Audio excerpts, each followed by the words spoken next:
Hi, welcome to YoYo TV. తెలంగాణలో మళ్ళీ touch రాజకీయాలు స్టార్ట్ అయ్యాయి.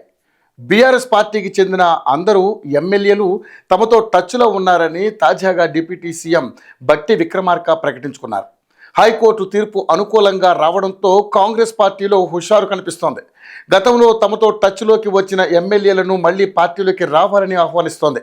వారు కూడా వివిధ కారణాలతో రెడీ అవుతున్నారు. బీఆర్ఎస్ పూర్తిగా సోషల్ మీడియాకే పరిమితం అయిపోయిందన్న భావనలో తెలంగాణ రాజకీయ వర్గాలున్నాయి.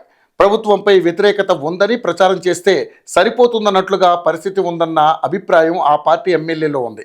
ప్రభుత్వంపై సానుకూలత ఉన్నా లేకపోయినా ప్రజలు మరోసారి బీఆర్ఎస్ వైపు చూస్తున్నారన్న నమ్మకం తగ్గిపోతుండడంతో ప్రత్యామ్నాయం చూసుకునేందుకు ఎమ్మెల్యేలు సిద్ధమవుతున్నారని అంటున్నారు. కాంగ్రెస్ పార్టీ ఇంకా మంత్రివర్గ విస్తరణ చేయలేదు. కొత్తగా వచ్చే నేతలు ఉంటారన్న కారణంగానే ఆగారన్న అభిప్రాయం వినిపిస్తోంది.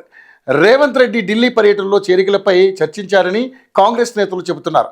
మొత్తంగా అసెంబ్లీ సమావేశాలు ప్రారంభమయ్యే లోపు మరోసారి కొంతమందిని చేర్చుకోవాలని ప్రయత్నాలు చేస్తున్నారు. కొద్ది రోజుల్లో కాంగ్రెస్ విజయోత్సవాలు జరగనున్నాయి.